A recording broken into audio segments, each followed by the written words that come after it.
ಓಂ ಶ್ರೀ ಗುರುಭ್ಯೋ ನಮಃ. ಫ್ರೆಂಡ್ಸ್, ಎಲ್ಲರಿಗೂ ನಮಸ್ಕಾರ. ಪ್ರೀತಿಯ ಮೇಷರಾಶಿಯ ಆತ್ಮೀಯ ಬಂಧುಗಳೇ, ಮೇಷರಾಶಿಯವರು ಅಗ್ನಿ ತತ್ವದವರು. ಇವರ ಸ್ವಭಾವದಲ್ಲಿ ಧೈರ್ಯ, ಆತ್ಮವಿಶ್ವಾಸ ಮತ್ತು ನೇರತನ ತುಂಬ ಹೆಚ್ಚಾಗಿರುತ್ತೆ. ಯಾರಿಗೂ ಹೆದರದೆ ಸತ್ಯವನ್ನು ಮುಖದ ಮೇಲೆ ಹೇಳುವ ಗುಣ ಇವರದು. ಆದರೆ ಇದೇ ಗುಣ ಕೆಲವರಿಗೆ ಸಹಿಸಿಕೊಳ್ಳೋದಕ್ಕೆ ಆಗೋದಿಲ್ಲ. ನೀವು ನೇರವಾಗಿ ಮಾತನಾಡಿದಾಗ ಕೆಲವರು ಅದನ್ನು ಅಹಂಕಾರ ಅಂತ ಅಂದ್ಕೊತಾರೆ. ನೀವು ಯಾರನ್ನು ಕೆಟ್ಟದಾಗಿ ಯೋಚನೆ ಮಾಡದೆ ಮಾತನಾಡಿದ ಮಾತನ್ನೇ ಕೆಲವರು ಮನಸ್ಸಲ್ಲಿ ಇಟ್ಕೊಂಡು ನಿಮ್ಮ ವಿರುದ್ಧ ದ್ವೇಷವನ್ನು ಬೆಳೆಸ್ಕೊಂಡಿರಬಹುದು. ಈ ಇಬ್ಬರು ವ್ಯಕ್ತಿಗಳು ನಿಮ್ಮ ಕೆಲಸದ ಜಾಗದಲ್ಲಿ ಇರಬಹುದು, ವ್ಯವಹಾರ ಸಂಬಂಧದಲ್ಲಿ ಇರಬಹುದು, ಅಥವಾ ದಿನನಿತ್ಯ ಭೇಟಿಯಾಗುವ ಪರಿಚಯದ ಜನ ಆಗಿರಬಹುದು, ಅಥವಾ ದಿನನಿತ್ಯ ಭೇಟಿಯಾಗುವ ಈ ಪರಿಚಯದರಲ್ಲಿ ಯಾರಾದರೂ ಒಬ್ಬರಾಗಿರ್ತಾರೆ. ನಿಮ್ಮ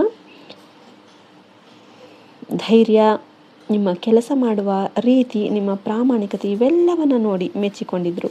ಆದರೆ ಒಂದು ಸಂದರ್ಭದಲ್ಲಿ ನೀವು ಹೇಳಿದ ಒಂದು ಕಠಿಣ ಮಾತುಗಳು ಅವರಿಗೆ ನೋವಾಗಿರ್ಬೋದು. ಅದನ್ನು ಅವರು ಹೊರಗೆ ತೋರಿಸದೆ ಒಳಗೆ ಇಟ್ಕೊಂಡಿರ್ತಾರೆ. ಮೇಷರಾಶಿಯವರು ಒಂದು ಕೆಲಸ ಕೈಗೆತ್ಕೊಂಡ್ಬಿಟ್ರೆ ಅಂದರೆ ಅದನ್ನು ಪೂರ್ಣ ಆಗುವವರಿಗೆ ಬಿಡೋದಿಲ್ಲ.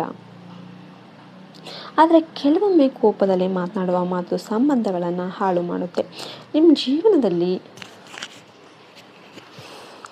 ನಡೆಯುತ್ತಿರೋ ಸಮಸ್ಯೆಗೆ ಮುಖ್ಯ ಕಾರಣ ನಿಮ್ಮ ತುರ್ತು ಸ್ವಭಾವ ಮತ್ತು ಕಠಿಣ ಮಾತುಗಳು ಆಗಿರ್ಬೋದು. ನೀವು ಸತ್ಯವನ್ನೇ ಹೇಳ್ತಾ ಇದ್ರೂ ಕೂಡ ಅದನ್ನು ಹೇಳುವ ರೀತಿ ಏನಿದೆ ಅದು ಎದುರಿನವರಿಗೆ ನೋವು ಆಗಿರಬಹುದು. ಈ ದಿನಗಳಲ್ಲಿ ವಿಶೇಷವಾಗಿ ಯಾರ ಜೊತೆನೂ ಜಗಳ ಆಡಬೇಡಿ. ಸಣ್ಣ ವಿಷಯಕ್ಕೂ ಕೋಪಗೊಂಡು ಪ್ರತಿಕ್ರಿಯೆ ಮಾಡಬೇಡಿ. ಯಾಕೆಂದರೆ ಕೆಲವರು ನಿಮ್ಮ ಕೋಪವನ್ನೇ ಬಳಸ್ಕೊಂಡು ನಿಮ್ಮನ್ನು ತಪ್ಪಾಗಿ ತೋರಿಸೋದಕ್ಕೆ ಪ್ರಯತ್ನ ಮಾಡ್ತಿರ್ತಾರೆ. ನೀವು ಶಾಂತವಾಗಿದ್ದರೆ ಅವರ ಯೋಜನೆ ವಿಫಲವಾಗುತ್ತೆ. ಆದ್ದರಿಂದ ಈ 4 ದಿನಗಳು ತಾಳ್ಮೆ ತುಂಬ ಮುಖ್ಯವಾಗಿರುತ್ತೆ. ಹಣದ ವಿಷಯದಲ್ಲೂ ಕೂಡ ಜಾಗ್ರತೆ ಅಗತ್ಯವಾಗಿರುತ್ತೆ. ಯಾರಿಗೂ ಸುಲಭವಾಗಿ ಸಾಲ ಕೊಡಬೇಡಿ. ಹೊಸ ಒಪ್ಪಂದಗಳು ಅಥವಾ ದೊಡ್ಡ ನಿರ್ಧಾರಗಳನ್ನು ಸ್ವಲ್ಪ ಆಲೋಚನೆ ಮಾಡಿ ತೆಗೆದುಕೊಳ್ಳಿ. ನಿಮ್ಮ ಯಶಸ್ಸನ್ನು ನೋಡಿ ಕೆಲವರು ಅಸೂಯೆ ಪಡ್ತಿರ್ತಾರೆ. ಆದ್ದರಿಂದ ನಿಮ್ಮ ಯೋಜನೆಗಳನ್ನು ಎಲ್ಲರ ಜೊತೆ ಹಂಚಿಕೊಳ್ಳೋದಕ್ಕೆ ಹೋಗಬೇಡಿ. ಈ ಇಬ್ಬರು ವ್ಯಕ್ತಿಗಳ ಹೆಸರಿನ ಮೊದಲ ಅಕ್ಷರಗಳು SKRM ಅಥವಾ PV ಅಕ್ಷರಗಳಿಂದ ಆರಂಭವಾಗುವ ಸೂಚನೆ ಕಾಣ್ತಾ ಇದೆ. ಆದರೆ ಇದು ಎಲ್ಲರಿಗೂ ಒಂದೇ ರೀತಿಯಾಗಿ ಅನ್ವಯ ಆಗೋದಿಲ್ಲ. ನಿಮ್ಮ ಮನಸ್ಸಿಗೆ ಈಗಲೇ ಯಾರು ಬದಲಾಗಿದ್ದಾರೆ ಎಂಬುದು ಗೊತ್ತಾಗುತ್ತೆ. ಹಿಂದೆ ನಿಮ್ಮ ಜೊತೆ ಇದ್ದವರು ಈಗ ದೂರವಾಗಿರುವಂತೆ ಕಾಣಬಹುದು. ಮೇಷರಾಶಿಯವರೇ, ನೀವು ಮನಸ್ಸಲ್ಲಿ ತುಂಬ ಒಳ್ಳೆಯವರು. ಆದರೆ ನಿಮ್ಮ ಕೋಪವೇ ನಿಮ್ಮ ದೊಡ್ಡ ಶತ್ರು. ನೀವು ಕೋಪವನ್ನು ನಿಯಂತ್ರಣದಲ್ಲಿ ಇಟ್ಕೊಂಡ್ರೆ ಜೀವನದಲ್ಲಿ ಯಾರು ಕೂಡ ನಿಮ್ಮನ್ನು ಸೋಲಿಸೋದಕ್ಕೆ ಸಾಧ್ಯ ಆಗೋದಿಲ್ಲ. ಈ ಸಮಯದಲ್ಲಿ ಹನುಮಂತನ ಆರಾಧನೆ ನಿಮಗೆ ತುಂಬ ಒಳ್ಳೆಯದು. ಪ್ರತಿದಿನ ಹನುಮಾನ್ ಚಾಲಿಸ ಪಠಿಸಿ.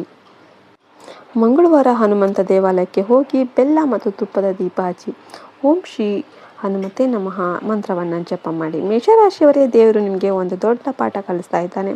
ಎಲ್ಲರಿಗೂ ಸತ್ಯ ಹೇಳೋದು ಮುಖ್ಯ, ಆದರೆ ಅದನ್ನು ಹೇಗೆ ಹೇಳ್ತೀವಿ ಎಂಬುದು ಅದಕ್ಕಿಂತ ಮುಖ್ಯವಾಗಿರುತ್ತೆ. ನೀವು ಸ್ವಲ್ಪ ಮೃದುವಾಗಿ ಮಾತನಾಡೋದಕ್ಕೆ ಪ್ರಾರಂಭ ಮಾಡಿದರೆ ಈಗ ನಿಮ್ಮ ವಿರುದ್ಧ ಇರುವವರೇ ಮುಂದೆ ನಿಮ್ಮನ್ನು ಗೌರವಿಸುವವರು. ಈ ದಿನಗಳಲ್ಲಿ ಶಾಂತವಾಗಿರಿ, ಕಡಿಮೆ ಮಾತಾಡಿ, ಹೆಚ್ಚು ಗಮನಿಸಿ. ಆಗ ನಿಮ್ಮ ಜೀವನದಲ್ಲಿ ಬರುತ್ತಿರುವ ಸಮಸ್ಯೆಗಳು ನಿಧಾನವಾಗಿ ದೂರ ಆಗುತ್ತೆ. ನಿಮ್ಮ ಮೇಲೆ ದೇವರ ಕೃಪೆ ಇದೆ. ಯಾರೇ ನಿಮ್ಮ ವಿರುದ್ಧ ಯೋಚನೆ ಮಾಡಿದರೂ ಕೊನೆಯಲ್ಲಿ ಗೆಲ್ಲೋದು ನಿಮ್ಮದೇ. ಆದರೆ ತಾಳ್ಮೆ ಮತ್ತು ಮೌನವನ್ನು ನಿಮ್ಮ ಶಕ್ತಿಯಾಗಿ ಬಳಸಿಕೊಳ್ಳಿ. ಆಗ ಮೇಷರಾಶಿಯವರ ಜೀವನದಲ್ಲಿ ಹೊಸ ಯಶಸ್ಸಿನ ದಾರಿ ತೆರೆದುಕೊಳ್ಳುತ್ತೆ.